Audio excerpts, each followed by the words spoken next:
I couldn't do the original plan, so I'm just going to make a video kind of having a conversation about everything that I've learned in this class about conflict management and answer the prompt. I've written down kind of what I want to say and like kind of what I want to talk about. So I think conflict is a clash of interests. It can be personal, based on bigotry or just personal opinions. It doesn't have to necessarily be personal though. It can be about something trivial as well. I would say that when things take place and conflicts more personal, it's mostly in romantic relationships or within your family, whereas more trivial things might take place in the workplace.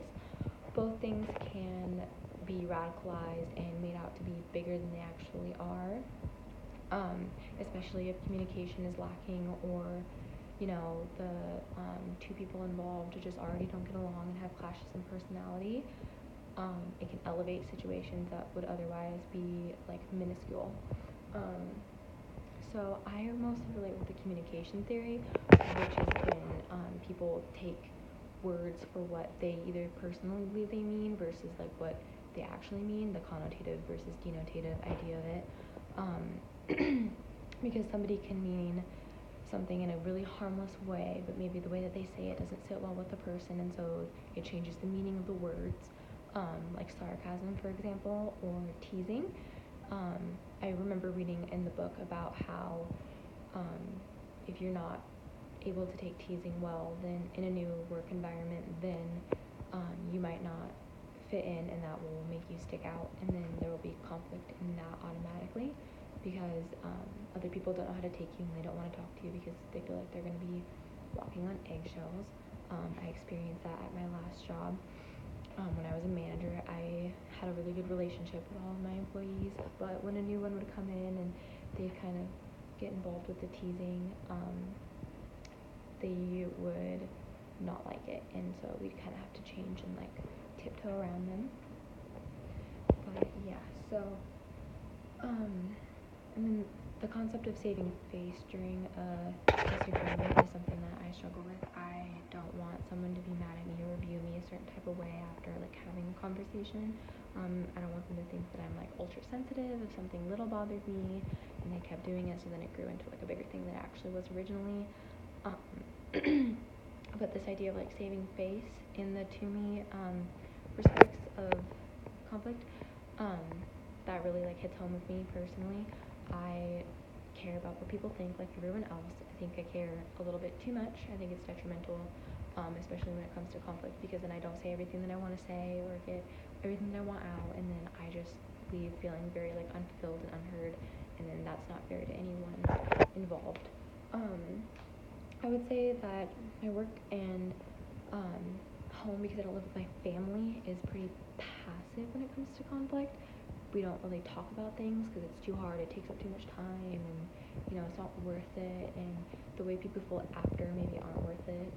For example, in my home, one of my roommates wants a dog, but we already have two dogs, and I'm the primary on the lease, and I don't want to be responsible for it, but I feel bad telling her no, so I told her that I would think about it, and I'm kind of keeping her on the fence and just not saying anything to her, and just not like talking very much, because I don't want to start up that conversation because I've been stressed out with finals, which is like not the way to handle it. I should just tell her straight up what I think, and not just like let her come to the conclusion that I don't want to without me actually saying it, because I know that's not productive and it doesn't help our relationship like be the best that it can be.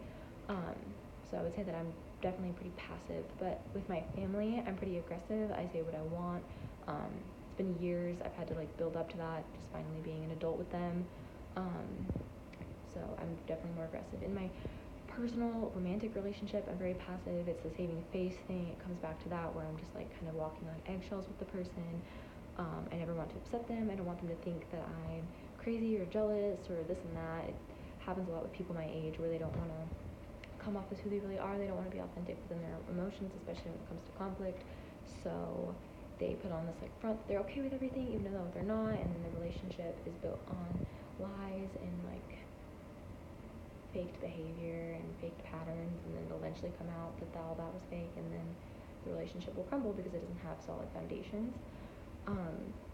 So I want to be, what my goal is for my conflict management is to be more aggressive and state what I want, because I think in the long run they'll help me career-wise. Like if I want a promotion or I don't like the way my boss is treating me in the future, or like whatever happens, I'm able to like talk about it and not be completely devoid of like the ability to like stand up for myself, or say things. I think one of the best exercises that we've had as a class was when we read about repeating what people say just to get clarification, to make them hear their own words. I thought that was really powerful because I think that can be used on me even, because it goes along with the connotative and denotative thing. Like you might say something, but it comes off as like a completely different sentence than what you mean, which I think is very powerful with words and conflict in general, because like you have control over what you say, you don't have control over how people take it, and I think that's a dangerous game to play, and the assumptions that people can have about how they're